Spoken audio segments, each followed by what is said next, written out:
Salut les petits potes, c'est Delcor, j'espère que vous allez bien. Aujourd'hui, on se retrouve pour 3 nouveaux threads d'horreur. J'espère que vous allez les kiffer, j'espère que pour certains et certaines vous êtes en vacances, vous l'avez bien mérité. Et puis il y en a d'autres, ça travaille encore, et je suis là pour vous réconforter si je puis dire, vous aider à vous détendre. Et justement, avant de commencer ces threads, j'ai une petite nouvelle pour vous. Il faut savoir que j'avais déjà mis des threads d'horreur sur Spotify, mais là, on s'active vraiment. Là déjà, ça veut dire que le mardi et le vendredi, en plus des vidéos, il y a des threads qui débarquent sur Spotify. Là, j'ai déjà fait jusqu'au mois de septembre, je sais plus où, 15 ou voilà. En tout cas, il y en a, c'est planifié. Voilà.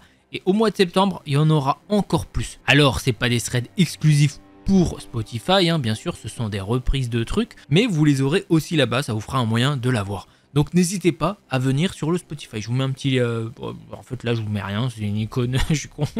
Mais voilà, je vous mets le lien en description. N'hésitez pas, sinon vous tapez Thread Horror by Delcor et vous tomberez dessus. Le petit truc que je vais vous demander, s'il vous plaît, c'est de mettre un pouce bleu et un petit commentaire pour aider le référencement de cette vidéo, étant donné qu'on est au mois de juillet. Et vous savez, mois de juillet et août sur YouTube, c'est une vraie galère. Personne n'est là à regarder les vidéos, c'est normal, je peux comprendre.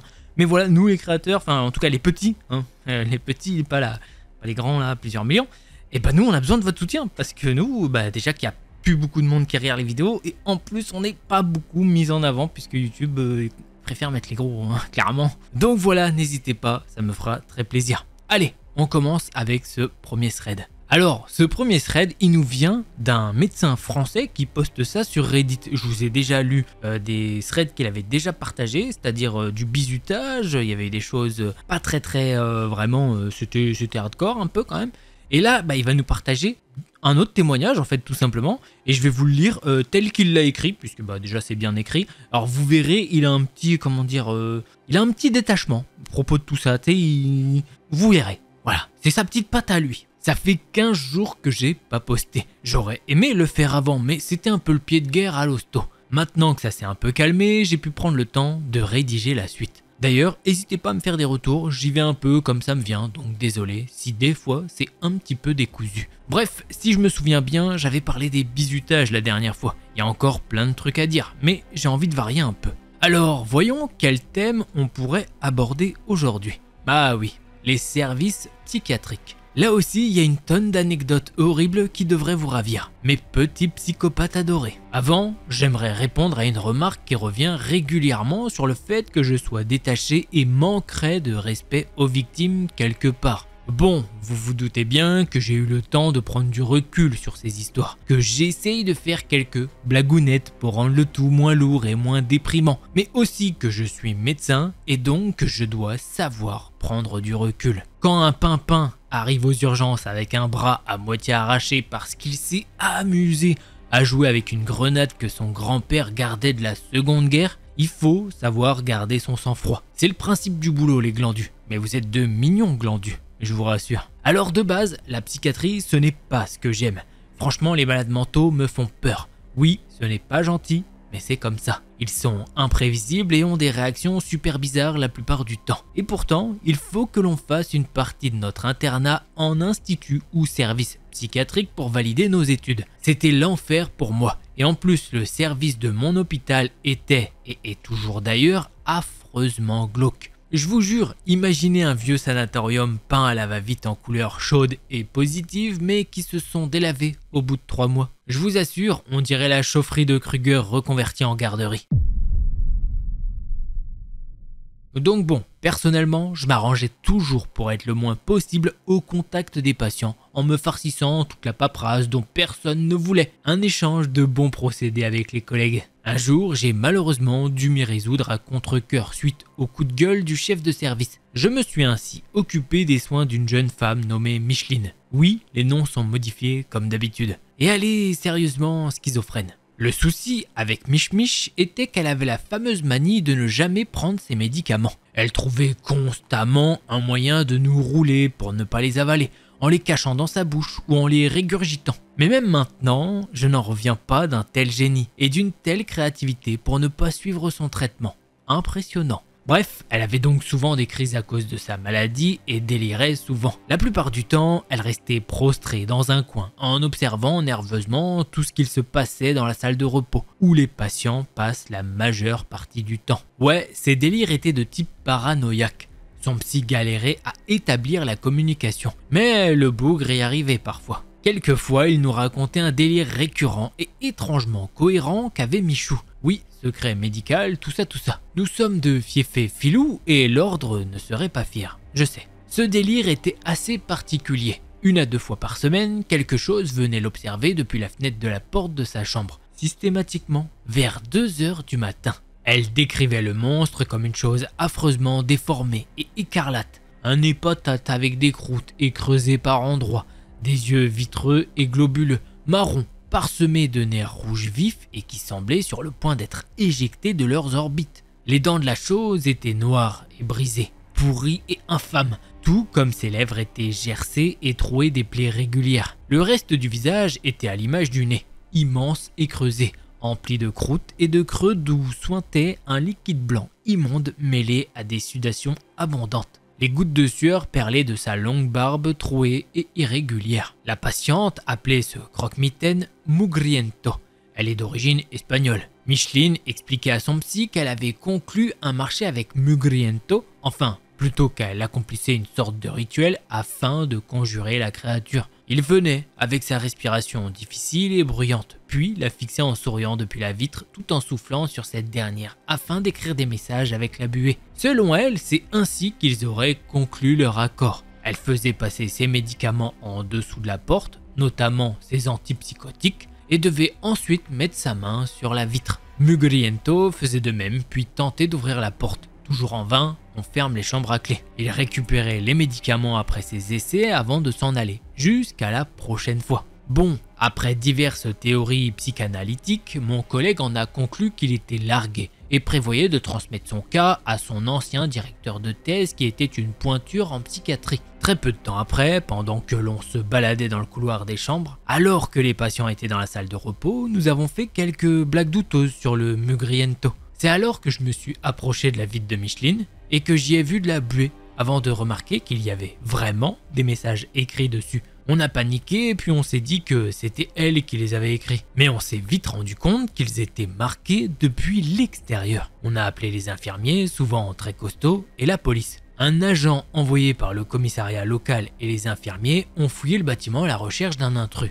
Sans succès. Le flic est reparti en pensant à une mauvaise blague d'un de nos pensionnaires, ce qui était possible, mais super problématique. Déjà, ça voulait dire que l'un d'entre eux avait les clés de sa chambre et qu'il s'amusait à empêcher une patiente de prendre son traitement. Il fallait donc l'attraper. Là, certains doivent se poser la question des caméras de sécurité et des infirmiers de garde. Il faut savoir que l'on n'a plus un sou dans l'hôpital. Alors, on n'a pas remplacé les caméras défectueuses depuis un bon moment et on n'a pas de personnel de nuit. Enfin, si, mais ils viennent en renfort dans les autres ailes pendant que les patients psychiatriques dorment. Alors, oui, c'est sans surveillance. Bref, un groupe de volontaires s'est mis en planque tous les soirs de la semaine pour trouver le responsable. Pas moi, pas question que j'entre dans cet enfer de nuit pour traquer un boogeyman en plus. Je suis docteur, pas héros de films d'action des années 80. Le reste, ce sont mes collègues présents qui me l'ont raconté. Et il est possible que ça soit un brin exagéré, je ne le saurai jamais. Un type s'est effectivement présenté vers 2 heures du matin, avec une démarche étrange et pataude. D'abord effrayés, ils n'ont pas osé y aller jusqu'à ce que l'homme prenne la fuite en remarquant leur présence. Ils ont donc poursuivi Mugriento jusque dans son repère qui n'était pas très loin, dans l'hôpital en fait. Il faut savoir que nous avons de vieux sous-sols désaffectés, accessibles par de petites fenêtres au sol depuis l'extérieur. Et c'est là que vivait ce type. Un SDF complètement fou qui se shootait aux produits médicaux et vivait dans cette cave sombre remplie de déchets et d'excréments. Il venait voir Micheline pour avoir les petites pilules avec son traitement. Il mélangeait ça avec du whisky au vu du nombre de bouteilles de Label 5 vides qui traînaient là-bas. C'est là que les infirmiers ont fait une erreur. En voulant le poursuivre afin de le virer, alors qu'il descendait dans son repère, le vieux clochard a poignardé Jaco, plusieurs fois avec une seringue usagée. Jaco s'en est pas mal sorti. Il n'a pas chopé la peste bubonique et va bien aujourd'hui. Mais bon, il s'approche plus des vieux SDF louches. On part sur la seconde et dernière anecdote du jour. Je n'en ai pas des masses sur ce thème. Comme je vous le disais, je suis parti le plus vite possible de la psychiatrie. Celle-ci a surtout été vécue par Morissette. Ce n'est toujours pas son vrai nom, et heureusement pour elle. Une collègue et amie que je connais depuis longtemps. On travaillait ensemble dans l'aile psycho et elle avait en charge un patient avec un trouble assez spécial. Le syndrome de la main étrangère dans sa variante corps calleux. Bon, je vous fais une description rapide. Les intéressés, allez voir sur Wikipédia. En gros, il s'agit d'un trouble neurologique faisant que le patient ne contrôle plus une de ses mains. Cette dernière semble possédée par une volonté externe. En réalité, l'inconscient est dans la variante corps calleux. La main cherche à nuire aux actions de l'autre main, comme une sorte d'antagoniste étrange. Enfin, nuire plutôt devenir la main dominante en effectuant les actions à la place de la bonne main, comme écrire ou toute autre action faite par la main motrice. Alors, c'était un patient très gentil de base, nous l'appellerons Pierre-Jules, mais son syndrome le rendait très spécial. Il se tenait toujours la main comme s'il voulait éviter qu'elle ne fasse des bêtises. Les premiers temps, il réclamait la camisole de force et faisait tout pour la récupérer lorsqu'on la lui ôtait. C'était un moyen pour lui d'éviter que sa main ne fasse n'importe quoi, je pense. Le plus perturbant était qu'il pouvait passer des heures à discuter avec sa main qui lui répondait par des signes afin de marchander pour qu'elle se calme. Je vous jure, j'avais l'impression d'entendre un négociateur tenter de convaincre un forcené de libérer les otages. Visiblement, le succès n'était pas au rendez-vous. Forcément, on ne parlante pas avec le subconscient. C'était assez triste en réalité. Pierre-Jules voulait vraiment que ça s'arrête afin de reprendre une vie normale. Oui, ce n'était pas un syndrome de naissance, mais le résultat d'un choc émotionnel. Il avait dû subir une intervention neurochirurgicale suite à un traumatisme crânien après un accident de car. Il y avait eu pas mal de morts ce jour-là, mais il s'en est sorti heureusement, même si c'était avec séquelles. Le signe manifeste de celle-ci étant ce syndrome.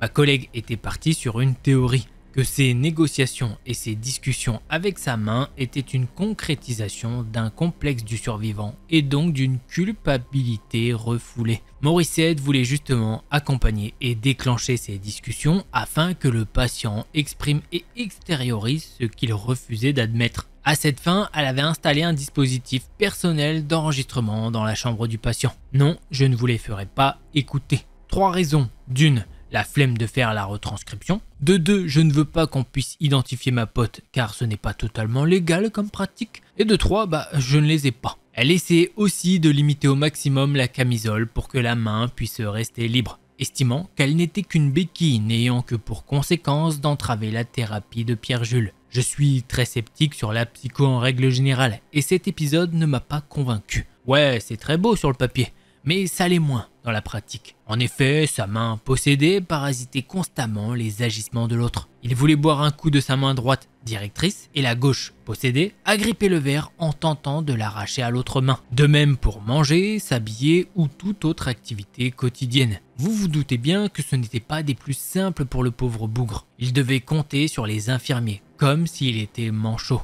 Et dans les faits, il l'était tant que sa main gauche pouvait agir librement. Morissette s'est donc particulièrement penchée sur son cas et elle a appris de ses enregistrements quelque chose de particulièrement intéressant. Pierre-Jules était persuadé que sa main était habitée par l'esprit de sa femme morte dans l'accident de car. Il décrivait cette dernière comme totalement obsédée par le contrôle et cherchant constamment à faire les choses à sa place. Une conjointe particulièrement dominatrice. Le pauvre gars alternait entre périodes de rage et crises de larmes lors de ses discussions avec sa main. Forcément, pour lui, il parlait à sa femme morte. Cette découverte n'a fait que renforcer la conviction de Morissette sur un complexe du survivant et d'une culpabilité sous-jacente. Le fait d'associer sa femme à son trouble n'étant pas anodin. Elle pensait que le type s'en voulait d'autant plus en raison de sa sensation de libération par rapport à la domination de sa femme. Le mélange de tout ça, entre choc, problème de psy et complexe, créait ainsi cette situation particulière, sans compter les superstitions auxquelles Pierre-Jules croyait dur comme fer depuis son enfance. Enfin, vous voyez le cocktail. Bref, le temps passait et ma collègue n'obtenait aucune avancée sur son cas, ce qui la frustrait beaucoup. Pire encore, l'état mental du patient se dégradait. Son délire le poussait à penser qu'il n'avait aucune intimité, qu'il ne pouvait plus agir seul, que son propre membre était sous le contrôle de quelqu'un d'autre. Au fil des semaines, l'anxiété et la dépression gagnaient du terrain dans l'esprit du malade, et cela peu importe les médicaments, traitements ou mesures prises par le personnel. C'est simple, Morissette commençait à être dépassée par ce cas. Elle essayait des trucs expérimentaux comme organiser des thérapies de couple entre lui et sa main, par exemple. Une chose notable est que cette dernière, bien que n'étant pas directrice de base, écrivait parfaitement et avec une écriture totalement différente de celle de Pierre-Jules. Ce genre de truc, on peut le retrouver dans d'autres troubles, comme le dissociatif de l'identité.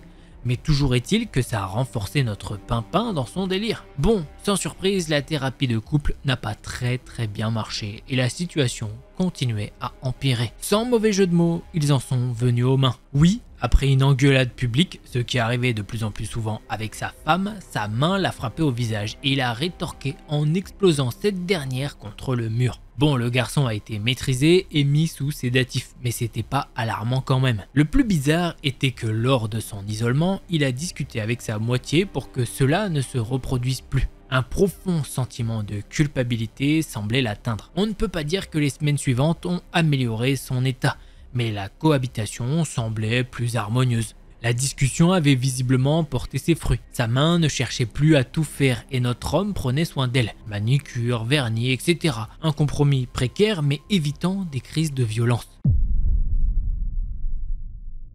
Enfin, cela n'a pas duré car les tensions sont vite revenues. Les deux ont relâché leurs efforts et les disputes. En gros, lui criait et sa main écrivait en lettres capitales. Était quotidienne, un calvaire. De fil en aiguille, la situation s'aggravait de plus en plus et les accès de violence se sont fait plus réguliers. Si bien qu'il a fallu le laisser sous camisole, aux grandes dames de mon ami. Bref, son cas était loin de s'améliorer et aucune issue possible ne se dessinait. Le pire était que le délire se renforçait. La main était au courant de détails que la vie de la femme de Pierre-Jules que lui-même ne semblait pas connaître, enfin que sa mémoire consciente ne connaissait pas en tout cas. Que ce soit des souvenirs d'enfance, des éléments précis de la vie de celle-ci. Enfin, ce genre de choses, vous voyez l'idée. Ce n'était pas bon signe du tout, le délire était très bien ancré dans l'esprit du patient. Là, je vous avoue, aucun manuel n'a de méthode pour traiter ça. Alors, Morissette a décidé de faire appel à des gens plus expérimentés, comme une connaissance à elle qui est un éminent chercheur en psychiatrie. J'ai oublié son domaine et j'ai la flemme de rechercher. Tant pis, on va le surnommer Charles Esteban.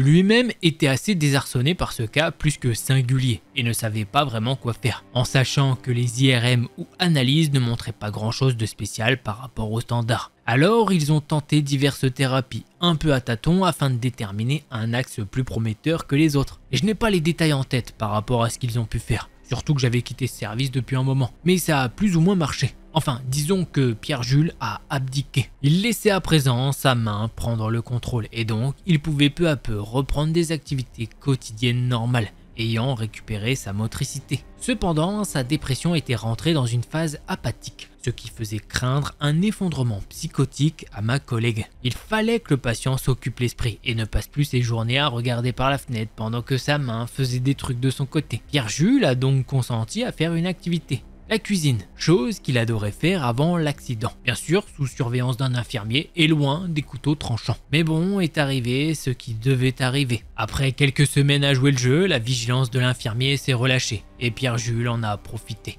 Il avait caché sur lui depuis plusieurs jours une dose d'anesthésiant qu'il avait volée Dieu sait comment. Il se l'est injecté brutalement dans le bras gauche avant de le plonger dans le broyeur à viande pendant que sa main tentait vainement de l'en empêcher. L'infirmier ayant réagi immédiatement a témoigné que l'homme pleurait simplement de soulagement et de douleur mêlée. Malgré sa prise en charge rapide, sa main a dû être amputée. Peut-être pour le mieux. Finalement. Aujourd'hui, il semble complètement guéri, sans que ni ma pote ni le prof ne comprennent bien pourquoi. Ce syndrome est normalement la manifestation d'un trouble, et le membre n'est pas censé être le problème en soi. Je vous laisse vous faire votre propre avis. Perso, je m'en vais sur cette dernière anecdote. Sincèrement, je ne suis vraiment pas à l'aise avec les cas psy, et ces souvenirs ne m'enchantent pas. Et voilà, c'est comme ça que se terminent les deux anecdotes partagées par notre fameux médecin. Vraiment insane, la première histoire, Capsi, tu te dis ouais ok elle invente des choses alors qu'en fait il y a vraiment le gars très fou. Et là la seconde, l'histoire très psychologique, hein. Il y en a qui vont me dire tu fais un thread d'horreur. Vous me saoulez à dire c'est pas des threads d'horreur. Bref, c'est clairement vous c'est pas un thread d'horreur, il y a un mec qui s'est... Voilà, bref, la main c'est une folie. Bien sûr que psychologiquement parlant là c'est une folie le truc. C'est vraiment une folie. Ça devait être un cas très particulier, très dur à comprendre et ils l'ont techniquement pas compris du coup au final si je comprends bien le truc et que le gars on est venu à faire un acte horrible mais qui apparemment l'a soulagé, plus ou moins. Donc un mal pour un bien si je puis dire. Horrible, vraiment horrible cette histoire. Allez, on passe au prochain thread.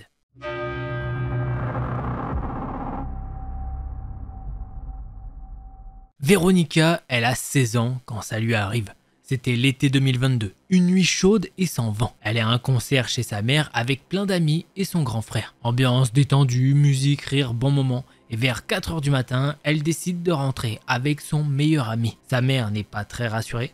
Vous êtes sûr? Attendez que ça se termine, on rentrera ensemble. Mais non, Véronica insiste, elle se sent en sécurité, c'est l'été, il fait bon, il y a 2-3 transports qui tournent encore. Alors sa mère finit par dire oui. Ils quittent la maison, prennent le bus, le métro, puis un tram. À chaque fois, peu de monde. Ambiance calme, ils rigolent, ils parlent de tout et de rien. Rien d'inquiétant. Mais en descendant du tram, près de la gare, Véronica remarque un type. Mal habillé, regard fixe, pas très net. Il l'essuie du regard, elle sent une gêne, un truc qui cloche. Elle le dit à son pote, mais essaye de ne pas trop s'alarmer. Ce genre de truc, ça lui est déjà arrivé. Elle se dit, il va juste passer son chemin. Sauf qu'en marchant vers la gare, elle se retourne, il est là, il les suit. Sans dire un mot, sans courir, juste à quelques mètres derrière. Véronica panique, ils se mettent à courir à toute vitesse dans les rues, sans même réfléchir. Après 1 minute ou 2, ils s'arrêtent essoufflés. Le type a disparu, plus là. Ouf. Ils reprennent leur souffle et reprennent la marche. Sur le trottoir, ils croisent une ambulance, des gyrophares, plusieurs voitures arrêtées. Un accident, probablement. Ils ne s'attardent pas et changent de trottoir.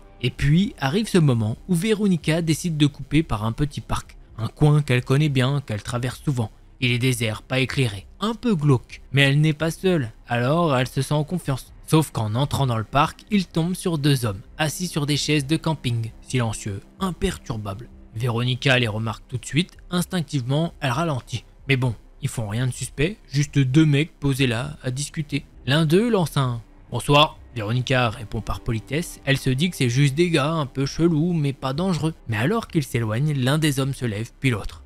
Il les interpelle. Vous allez où comme ça? Qu'est-ce que vous faites dehors à cette heure-là? Véronica sent une vague de stress lui traverser le corps. Elle répond pas, elle veut juste partir. Elle accélère un peu. Et c'est là qu'elle voit un des deux chercher quelque chose dans sa poche. Il sort un couteau. Sans réfléchir, son cerveau passe en mode survie. Elle hurle à son meilleur ami. Vas-y, cours! Et elle se met à sprinter sans se retourner. Elle fonce, panique totale, son cœur bat à fond. Mais au bout de quelques mètres, elle réalise quelque chose. Son pote ne la suit pas. Il n'est plus derrière. Elle s'arrête, se retourne et il est resté là, figé, tétanisé. Elle hurle encore.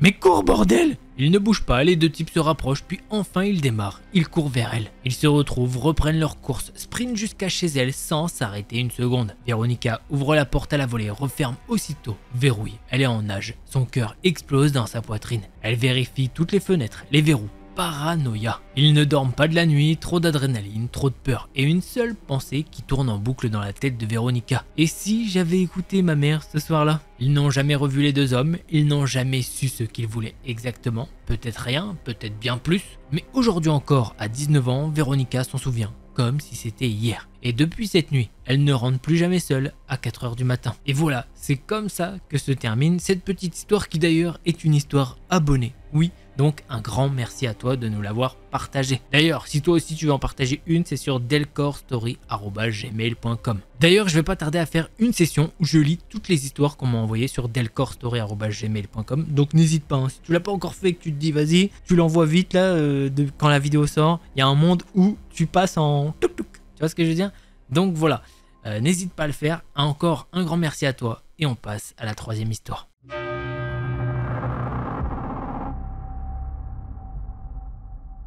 Alors juste avant que commence ce thread d'horreur, n'oublie pas, un petit pouce bleu, ça aide énormément si tu l'avais oublié tout à l'heure. Et que voilà, bah n'hésite pas, hein, vraiment, ça fait très plaisir. Le mari de Lily devait se faire remplacer un pacemaker. Et grâce à leur assurance, ils avaient la possibilité de le faire à OKC, Oklahoma City. Une petite procédure de 20 minutes et totalement gratos en plus. Ils ont la quarantaine tous les deux, du coup ils font la route. 5 heures de bagnole pour y aller. Et sur le chemin du retour, son mari commence à dire que ses goûts musicaux sont pourris et que ceux de Lily, il veut plus les entendre non plus. Donc il s'arrête à la sortie suivante et là, pour ceux qui connaissent un peu la région, c'est la sortie du Fancy Dance Casino. Lily roule jusqu'au bout de la bretelle, le plus loin possible. Il y avait un accotement super large et une longue rampe. Elle voulait juste qu'il soit bien visible et qu'il n'y ait pas un taré qui les percute à pleine vitesse. Ils descendent tous les deux au cas où son mari aurait besoin de soulever un truc. Il a une limite de 10 livres à cause de l'opération. Ils prennent juste ses écouteurs, rien de grave, pas de souci. Lily remonte côté conducteur et là elle regarde dans son rétro. Elle voit une voiture qui s'est arrêtée juste derrière eux, genre collée à fond, au point qu'on ne voit même plus les phares. Elle le dit à son mari. Lui, il se retourne et il voit deux types qui sortent de la caisse tous les deux avec un sweat à capuche bien tiré sur le visage. Alors qu'il fait plus de 31 degrés, hein. Et les mecs restent planqués derrière leur portière comme s'ils étaient en train de préparer des ou un truc chelou du genre. C'est là que Lily n'a pas réfléchi, elle a écrasé la pédale et s'est barrée direct. Elle fait un petit tour rapide autour des routes, un cercle quoi, et moins de 5 minutes plus tard, elle revient sur l'autoroute. La voiture, elle a disparu, partie depuis un petit moment déjà. Ils ont quand même fini par appeler et faire un rapport à la patrouille routière. Mais bon, ils n'ont pas vu le visage des mecs et se sont tirés avant que ça dégénère. Voilà mes petits potes, j'espère que vous avez kiffé ces threads d'horreur. Si c'est le cas, vous connaissez, un petit pouce bleu et un abonnement, ça me fera toujours très plaisir, oui bien sûr. Et si jamais vous en voulez plus, bah n'hésitez pas à regarder l'une de ces deux vidéos là. Et n'oublie pas, je t'ai laissé le lien du Spotify en barre de description. Allez, je vous fais les bisous, je vous dis à la prochaine, ciao les petits potes.